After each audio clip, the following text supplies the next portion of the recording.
Hey,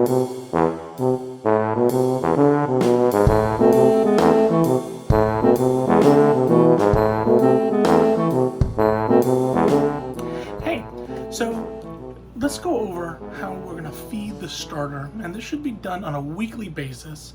So I'm going to take the starter that I've already gotten started and pull it out of the fridge because that's where I'm going to keep it on a weekly basis.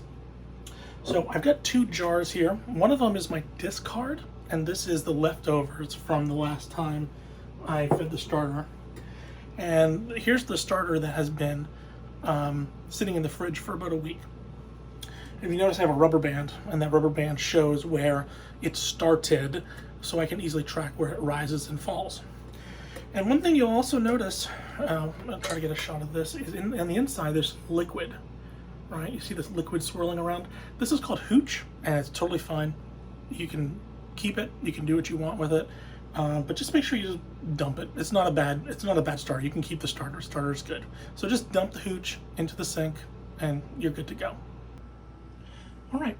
So now that I've dumped the hooch out of the starter, you can see nice and clean. Looks good.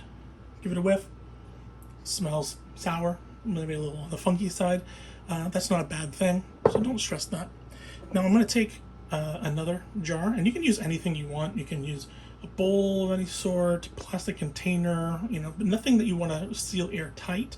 So I usually leave a crack in these. So I'm going to place this on my digital scale here, and I'm going to make sure that this is set for grams. And real simple, I'm going to take bottled water. This is just spring water, but you can use any brand bottled water you want. This is a bougie starter. Only seems to like bottled water. I was using it out of the tap and it killed it. So there we go, 100 grams of water. I also used water straight out of the fridge. It has a filter and it still killed it. So I don't know. So I'm going to take this, I'm going to microwave it for only about 20 or 30 seconds. And while I do that, I'm going to make sure I have a digital thermometer just so I can check. And we're going to microwave it up. All right, so I've got my water out of the microwave. I've got my handy dandy digital thermometer, and I'm just going to check the temperature real quick of this water. And my water is sitting at 102. 102. That's nice. You want to be in the range of somewhere between 90, probably no more than 110, because anything too hot will go ahead and kill your starter, and you don't want to do that.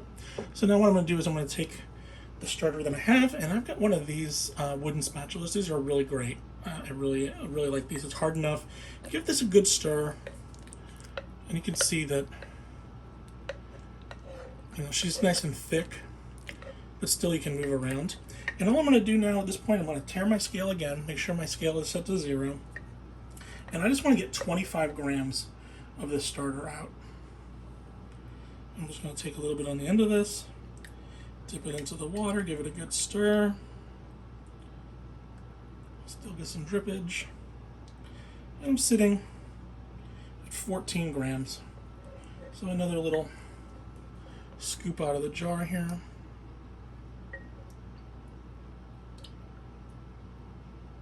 $18 grams. One more little scoop.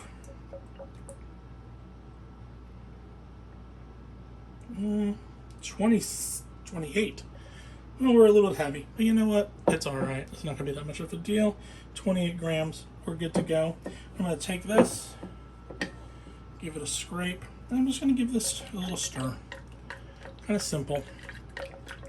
A little bit of a stir. Make sure that all that starter is incorporated into the water that we've heated. And then I'm going to take some flour, and she's basic. Even though she's bougie with her water, she's basic with the starter. And you can simply just add some all-purpose flour. And what I'm going to do before I do this, I'm going to tare it one more time. So this is now at 0 on the scale. And I'm going to take a good spoon, and I want to get 100 grams of flour. That was 41. 65. 89, getting closer. My spoons are getting a little smaller. because I don't want to go over. That's 100 right there. So we're at 100. I'm going to close up my all-purpose flour, put that to the side, get rid of my big old spoon. And then all I'm going to do at this point, now that I've got everything set, is I'm just going to give it a mix. I'm going to stir it up. I don't want to get shut down, so I'm not going to sing the rest of the song. Because if I put this on YouTube, I'll get in trouble. So, stirring. And you see, I'm getting this kind of like wallpaper paste kind of consistency of it. And that's the way that you should be finding your starter at this point. So now I'm just going to scrape on the side. That's why I love this thing a lot, because it's nice and hard. Scrape off the sides. And then I'm going to do some time to, going the wrong way, scrape all the stuff on the sides here. Make sure all of this flour gets incorporated, because what's going to happen is this starter is going to get woken up from that warm water, and that warm water is going to help that starter get excited, and it's going to get hungry, because after you've been sleeping, you're hungry. So you're going to start eating this flour. It's got nourishing flour here. It's going to start eating, and it's going to get so full, it's going to start burping up gas, and that's what's going to help our dough rise. So now I've got this where most of this is all scraped down. Again, I'm just going to do some extra scraping, make sure all this is good. Feel good about it again. Scrape, scrape, scrape. And now, what I'm going to do is I'm going to take a paper towel, put a little bit of water on it, and I'm just going to wipe the sides. I'm going to reach my hand in here, and I'm going to get close to the starter, but not actually getting on the starter. I'm just going to wipe these sides. So I want this nice and clean so that I can see what's happening on the inside. So I've wiped the insides. It's not, again, you're not looking for perfection, but you want to have some sort of clean sides. All right? And now I want to take the rubber band that I had before, and I want to make sure this rubber band is lined up right to the point where we've got starter.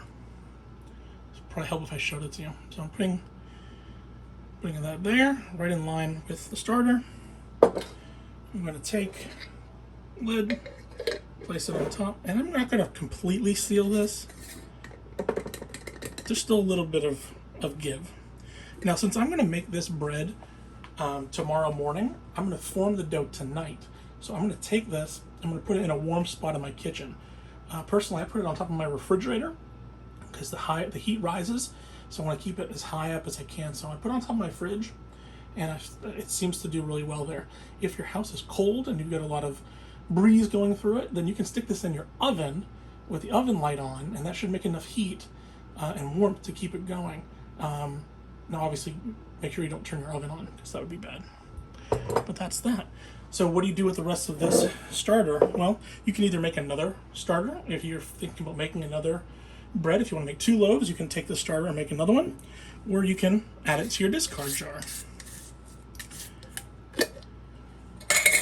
And you see this has the same kind of brown hooch in there.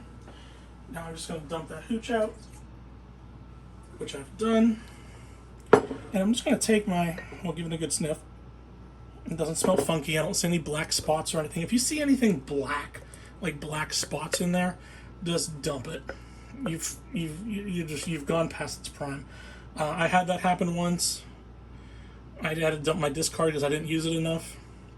You can just throw this away if you want, but you've invested on all this flour and all this time, so it's not bad. You can use it for tons of other things. There's recipes for, which are my favorite, crackers. These sourdough crackers, they're fantastic. I get some powdered buttermilk. You can make buttermilk crackers. Put some chives in them, onion powder. Find a cheddar cheese powder that they use for like popcorn and stuff.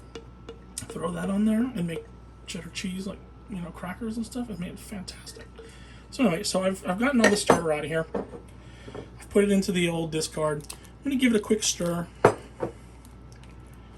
This is no longer something that is going to be used for for bread, but you can use crackers and pizza doughs and things like that. There's a bunch of recipes, muffins. So I'm just going to take that, put a lid on it, give it a wipe on the sides because we don't want, starter leaking down into our refrigerator. I'm going to seal this one nice and tight. And this is going to go in the fridge. Just make sure you label it discard because you don't want to use this for your bread later. So, okay, so starter is fed. I would put this right into the fridge if I was just doing it as a weekly feeding, but since I'm going to make bread tomorrow morning, I'm going to make dough tonight, so I need this to rise. And in the next 6 to 9 hours, this is going to rise quite a bit. And once I feel like it's gotten to its max point, that's when I'm going to stop and I'm going to make my dough. So I'm going to stop the video now, and we'll come back later in the day and check on this bad boy, and we'll make some dough. All right. All right, here we are 4 hours later. It's been sitting up here on top of the refrigerator for a while, and it definitely looks like it's seeing some growth. Got a bit more to go, definitely. All right, now we're 7 hours later, and there's definitely a lot of growth, but what I'm looking at here is not a lot of bubbles. I see bubbles here, and I see bubbles there, but right here in the center, I don't see a lot yet.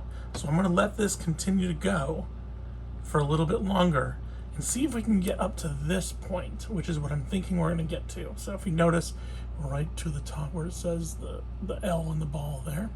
So I think we're gonna try to get up to that point, and I think we can do it. Okay, so we're back. Now we're gonna actually make the dough. Now you see we've got the starter here, and it has risen a bit. It's actually gone down it's a little bit since the last time we looked. So it went up and it went back down. So now is the time I want to make this start happen. So the first thing that I'm going to do to form this dough is I'm going to take this big old bowl that I got right here, right? And I'm going to put it right on top of my digital scale, and I'm going to make sure that it's tared and set to grams, which it now is. And this recipe, I'm going to use bread flour today, but lately I've been doing all purpose and have had no issues. So I'm going to go outside the box today and try something a little different. And I'm going to go with bread flour. And I'm going to take 453 grams, which is about 1 pound of flour. So I'm just going to start off with some big scoops here. Get myself to 453.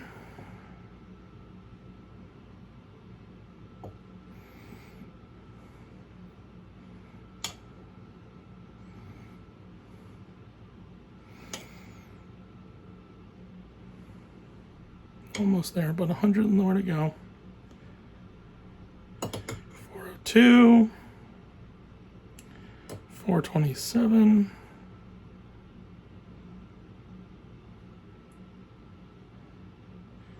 443. 451. 453. All right, so we're at 453. And the next thing we're going to do is we're going to add a teaspoon and a half of kosher salt. And usually I'm measuring this, but today I'm just being a little extra quick. All right, and now I've got this, and simply all I'm going to do at this point is I'm just going to mix this together in the bowl. Nothing fancy. That's all we're going to do at this point. Nothing else. That's all we're going to do. I'm going to take this, precariously sit it on top of these spices. And I'm going to put another bowl here on my scale, tear that again, make sure it's still set to grams. And I'm going to take some more of our old bottled water here. And since I'm making this dough in Florida, where humidity is always nice and high, and we had an 80-degree day today, so humidity was a little high as well, I have found that going less with water is a heck of a lot better, and I've had better results. I need 250 grams of water, and that's what I've got. This is kind of the money point that I've found. I'm hoping that because I'm using bread flour, it's not going to be that much of a difference, but we shall see. So I'm going to take this now 250 grams of water. I'm going to place it in my microwave just for about 30 seconds. I want to get it to that 90 to 110 area. So I've got myself a digital thermometer here, and I'm going to check that out in just a moment. And then once that is in the right range of water, oh my gosh, look at that starter, look at those beautiful bubbles. While we're doing that, we're going to do a float test, make sure we're good to go. So what I'm going to do is I'm going to take this some water, I'm going to put it into a cup, fill it up towards the top. And I'm just going to take a little bit of this starter. Let me grab a small spoon. I'll take a little bit of this starter right off the top. And you can see it's just so gelatinous. I'll let some of that drop. And I'll take it, and hopefully I'm in the right spot. I am. I'm just going to scoop that right onto the water. I don't want to fling it down because it will drop it. It's super sticky. But that's okay. But as you can see, it is floating on that water. If it's sunk, it means it didn't have enough gas in it. But there it is floating right there on top. So we've got floatage. That's beautiful. So this starter is good to go. So I'm going to get this out of the way. It's past the float test. Now I'm going to take my water.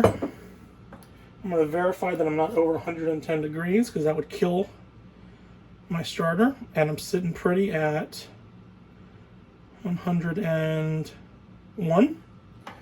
Beautiful, sweet spot right there. And now what I'm going to do, I'm going to take this bowl that we have.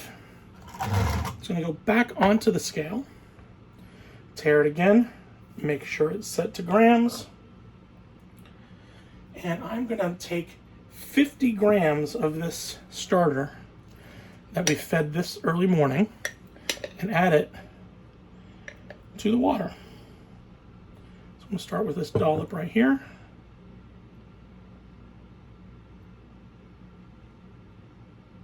And that gave me 26. Let's stir that around a little bit, see if I can get any more off this spoon. I got 34. Again, I'm going for 50. So I'm just going to throw a little bit more in there. That's 47.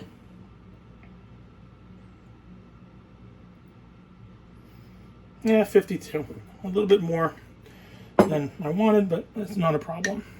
So now I'm just going to take my spoon, just give this a good stir. I'm going to mix all that beautiful starter into this water so we get a nice even incorporation into the flour. Some people have asked, do we have to add anything else to this? Do we have to add yeast or anything like a normal bread? No. The starter is the yeast. The starter is alive, and that's why you got to maintain it and feed it once a week. So now I've got a nice slurry, and now it's time to take the flour and incorporate this water right into it. And this is literally just a dump. Watch this. Boom. Dump it right on in. That's it. That's all. Now you can do one of two things. You can get a spatula, and you can stir it up. It's not a bad idea. I'm going to start with that, but I'm going to end up with my hands at the end. Definitely want to, be able to scrape this off. So I'm just going to start by moving in a lot of this flour into the water, and then I'm going to start the mix. And the spatula is good because you can scrape down the edges. But then when you get your hands involved, that's when you're really going to work in everything into this dough. So all we've got at this point is starter that's been mixed in water and salt with the flour. That's it. That's it. And this is rough and shaggy right now, but we're going to keep working on it for a little bit, and it's going to get a little bit better. So watch how this goes. So I'm just going to scrape this scraper, and now I'm going to get in with my hands a bit. It feels nice and soft. Nothing too hard. I'm not feeling a lot of crags in it. It feels like this definitely will come together. So I'm just pushing this together. I'm doing it in a kind of awkward way to make sure that you can see it. And I'm just picking up these pieces, throwing them back in, and giving it a good mix. So I've got a little bit more flour that I want to incorporate. So I'm just doing this. I'm just taking it, picking it up, putting it down. And I'm just folding this back in.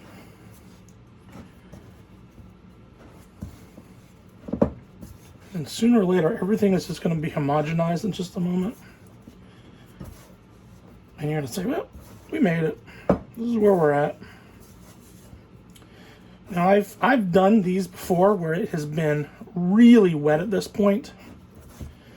And I'll be honest with you, they always turned out to be a really dense loaf. This is seeming a little bit drier than normal, and I'm going to stop myself from adding water to this because I feel like I really want to add water to this because I feel it might be a little too dry. Maybe as a result of the bread flour, I don't know. But I am going to go without it. So what I'm going to do is I'm going to place this in just a few moments. I'm going to wrap it really tightly with plastic wrap, and I'm going to leave it to go to sleep. See, it's just a little bit, there's some wetness on the inside. I'm just going to turn this a little bit. There we go. Now we got, there we go. Now we got, see, and that's why I was going to add water, and I'm glad I didn't, because now it's getting back to that sticky point. Worked it enough. Now everything's getting kind of, see, it's kind of sticking to the edge of the bowl here. It's picking up all the loose pieces. Yeah, that's what I wanted. So I'm just gonna keep working on it.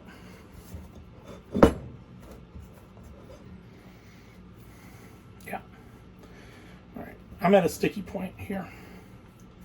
So I'm just gonna take off all these extra scraggly pieces, pick it all up,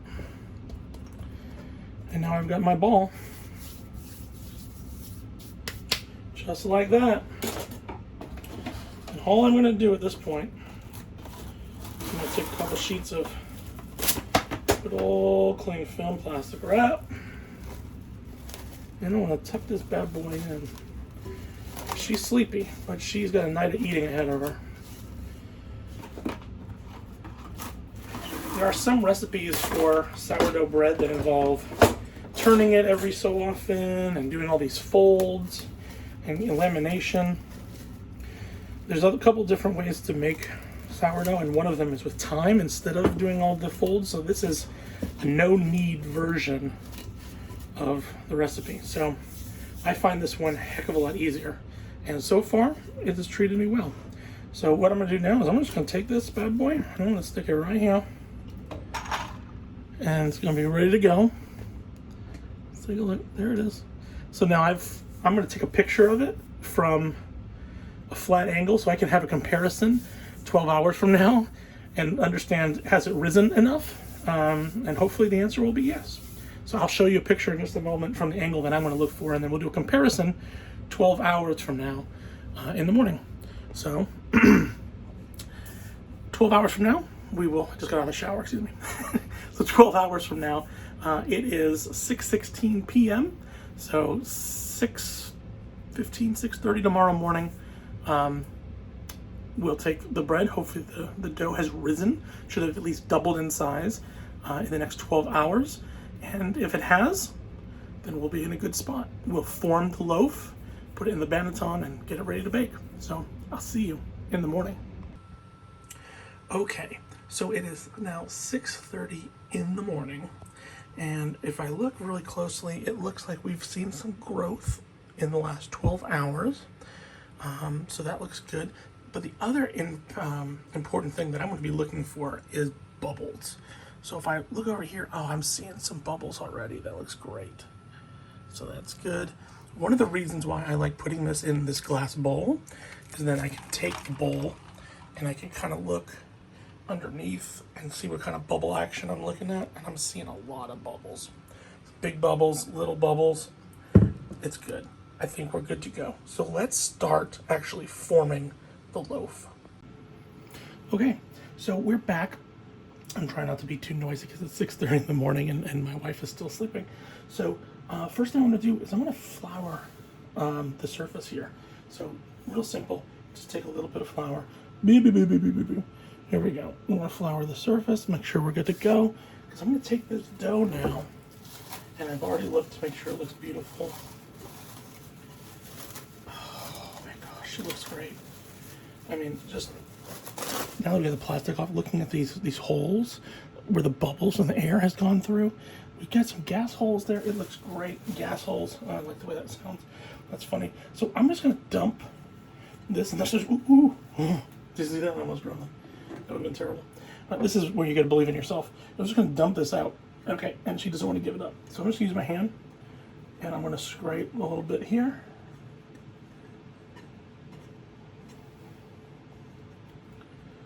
I want to make sure I get all this. And you can use a spatula if you want, and actually start in there. We don't want to tear it.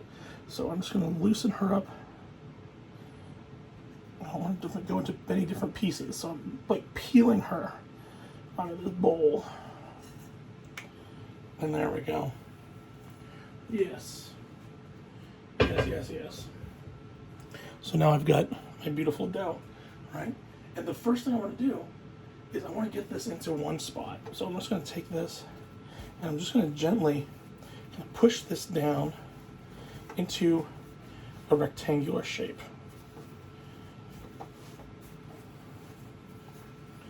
Just want to push. Got one little hard piece right here, I'm noticing, where it's a little dry, but we're going to fix that when we do these folds in a moment.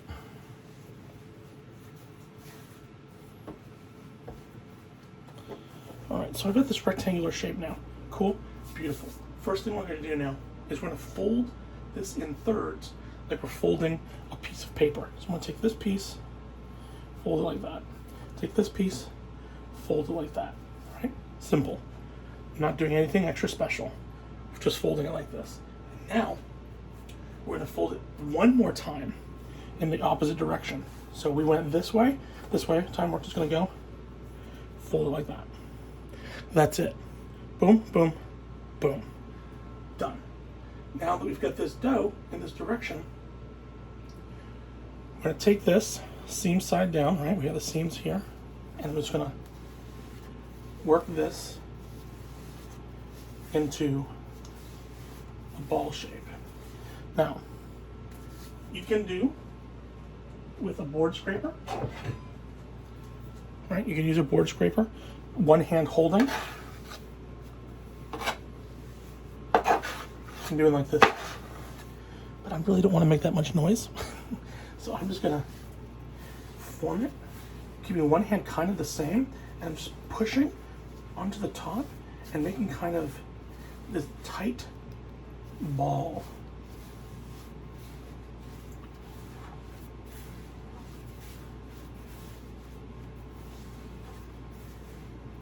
Making this tight, taut skin for this dough. And I think I'm there. So I've got a nice tight. Now it's time for me to take my banneton. These are great, really light, easy. It's got a cloth basket. If you don't have a banneton, you can get any bowl. Just make sure you put some sort of towel or something in it. If you notice, I do have some powder that's already in here. This is rice flour. It's a super fine flour. I've tried using other ones, and I just found rice flour just works the best. So I'm just going to sprinkle a little bit in here. Make sure this is coated. A little of this goes a long way. I'm just going to make sure it gets all the spots, and then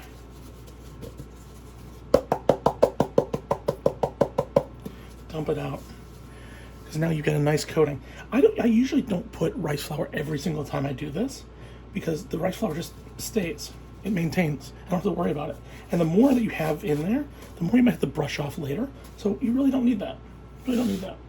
So Should actually use the board scraper. There we go. Get that out of the way. So now we've got our Benetton ready. We've got our dough ball ready.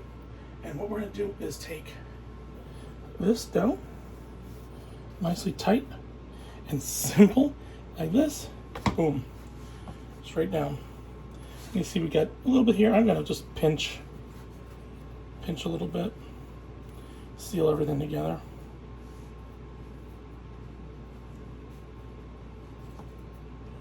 All right. Tighten it up. It's a little bit better. And now, gonna rest. So I'm just gonna take a towel here. All right. I'm gonna wet my towel just a little bit and place that on top.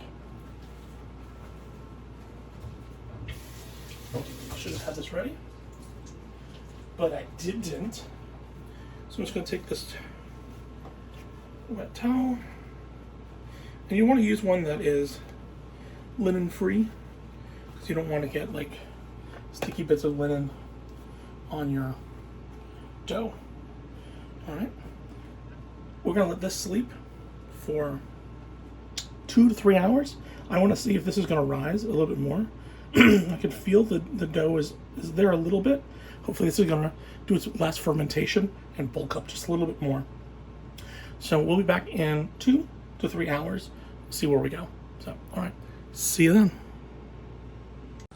Okay, so for the next bit, the bread has been rising for the last 2.5 hours. You can go between 2 and 3 hours, but I wanted it to rise a little bit more in this proofing stage. So now what I'm going to do, because I'm about 30 minutes away from baking, a little bit over 30 minutes actually, I've got here a nice heavy Dutch oven. It's a cast iron one, so I love this thing. I'm going to place this into a 500 degree oven and just let it sit until I'm ready to bake. Okay, so oven is set to 500. I'm going to get that going. Preheat. I've got the cast iron Dutch oven in the middle of the oven, and I'm going to let it just heat up and warm up, and we'll be ready to roll soon. Okay, so the oven preheat alarm went off, so now I'm going to start the counter for 30 minutes. I want my Dutch oven to sit in the preheated oven for 30 minutes. So the clock starts now, so I'll see you in 30 minutes. All right, so we are back. It is just a few minutes before that oven's going to be ready. So I've got the dough that has been fermenting for the last 3 hours, and oh my gosh, look at that up. And as I open that up, you can definitely see it's risen more, it's healthy, it's happy. You can see a lot of the part that I pinched together. It looks like it's nice and sealed. So all I'm going to do at this point, super quickly, I'm just going to take it and I'm going to dump it right here onto a piece of parchment. And if you see, there's a little bit of this rice flour that's still on it. I'm just going to brush some of this off. But when it bakes, it's going to give a nice little bit of an artisan quality to the bread anyway. So I'm just going to wipe this off as much as I can. Get rid of this. And then the next thing that's really important is you want to take a bread lawn, which is a fancy word for razor blade on a stick. And you can do whatever shape you want to do for this. I'm a fan of an X. I think it looks really cool. Some people like to do the single cuts along the side, 2 parallel lines. It kind of makes this big open thing. I think that's good for a loaf. But for a boule like this, where I'm just doing this, I'm going to take one quick cut, just like that. And I'm going to take another one, just like that. And you see I've made a nice X shape. And this didn't open up all the way. I'll leave a couple more cuts right there. And these are nice and deep, so that the steam is going to escape from the bread, and it's going to look good. If you want to do some ornamental stuff and you want to do little designs, you can do that. I'm not doing that. It's totally up to you. But this is the tool to use. I started using a knife the first few times I did this. They started pulling the dough. You don't want to do that. The razor blade will make a nice quick cut, and it works really well. So the next step for this is to go into the oven. And the reason why I put it on parchment is because I can easily just pick this up and put it into the Dutch oven that's been preheating in the 500 degree oven. If you don't want to do parchment, that's your choice, but it's going to be a lot trickier. You just dump it right into the cast iron, cut it, and go. But that it's too much. It's a little stressful, so I don't do that. This gives me the insurance policy. It puts it on a piece of paper. You can go in there. It's nice. I'm going to open this real quick. 500-degree oven. Pull my Dutch oven out. Take the lid. Careful, careful. And I'm just going to take my dough. I'm going to place it into here. And this paper allows me to be able to move it a little bit and make sure it's good. So that's where I want it to be.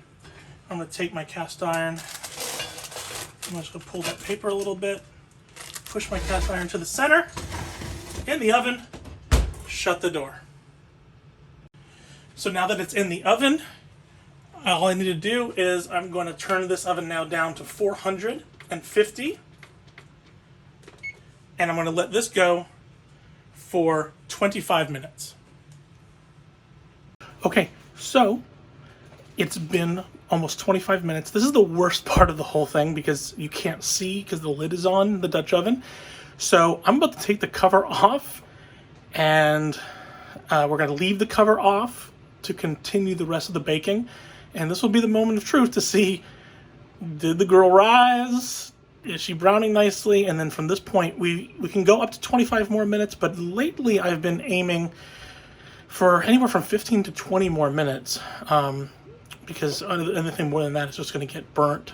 So it really just depends on your individual oven. So let's check it out. Okay, so this is the moment of truth. You want to do this quick because you don't want a lot of heat to escape your oven. So I'm going to open up. Let's pull her out. Oh my God, it smells amazing. Oh, and she looks so pretty, pretty, pretty. I've got a place to put this real quick. I didn't think ahead. Thank you for the assist, Mel. And yeah, golden, beautiful. Goes back in. I'm going to set my timer for 25 more minutes, but really, I'll probably be keeping an eye on it and go only about 15 more. All right, so I've been keeping an eye on it, looking at it through the little glass window, and it looks like it's at the point where I need to pull it because I don't want it to burn or get a little bit more. It's been 15 minutes, like I said before, so I'm going to open this up right now. I'm going to pull it out. It's going to be hot, so I'm going to get double oven mitts down here. I'm going to get ready to rock. Oh, big hit of steam. Oh my God. Woo! Gorgeous. Shut my oven off. And now, simply all I need to do at this point is I need to get this bread out. But before I do, and I should have done this first, I just need to check the temperature. Stick my thermometer in. As long as I'm around 208, 210, and I'm exactly at 210, I'm perfect. So I'm good to go. So I don't have to worry about this bread being undercooked. I'm just going to grab my 2 pieces of my parchment, just like this. Transfer my bread. She's a little bit smaller than I normally see in my bread, but she has risen quite a bit. It looks nice, golden brown. Now the hardest part is we're going to wait about 2 to 3 hours before we can cut this this loaf open and see how it turned out. One little thing I totally forgot to mention: when you pull the bread out of the oven, turn it on its back, and then give it a knock on the base. And if it sounds hollow, then you're good to go. All right, so the wait is over. It has been over 3 hours. We've let this baby cool down a bit, and it's ready for cutting. So I'm kind of excited to see how this baby looks. I'm going to cut it this way, lengthwise, so we can get nice sandwich slices. And I'm just going to give it a good slice. It's already cutting much better than some of the loaves I've had in the past. We ready for this? Ooh, baby. Look at that. Now, I'm going to tell you right here, I'm happy with this side. All this bubble action looks fantastic. Really, really good. I definitely see that we got some rice. Now, there is some denseness at the bottom, so I feel like maybe we didn't get enough proofing out of here at some point. But yeah, looking on both sides, looks really nice. But there's still a little dense towards the bottom, but beautiful bubbles at the top. I'm super excited about this. Next best thing to do, cut it this way. Oh, yeah, baby. Oh, yeah. And now it's time to cut some slices. So let's see how it tastes. Okay, so after cutting it open, good bread.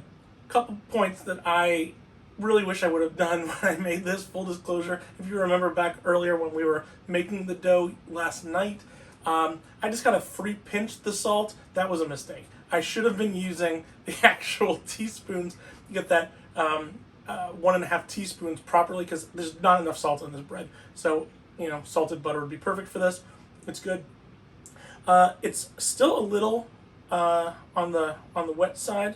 A little moisture is in here still. Maybe they'll be cured up a little bit with time after cooling. But nonetheless, the crumb is fantastic. It's actually probably one of the better crumbs I've had in making this bread. So I think bread flour might be the way that I'm going to keep going for a while to get it a little bit better. And the only other thing that I would say about this is I really wish it had more of a sour taste. The smell, it smells like a sourdough bread. It's fantastic, but the taste didn't come through. And I don't know if that's because of the salt content that I put in there. The sourdough taste didn't come out. I'm not sure. But hey, if I had a time machine, I'd go back and I'd smack myself in the face and say, hey, you know you should be using a teaspoon. Don't use your fingers. But what are you going to do? So anyway, that's it. If you have any questions, my email address is here at the bottom. Feel free to send me a message if you have any questions, and good luck and happy baking.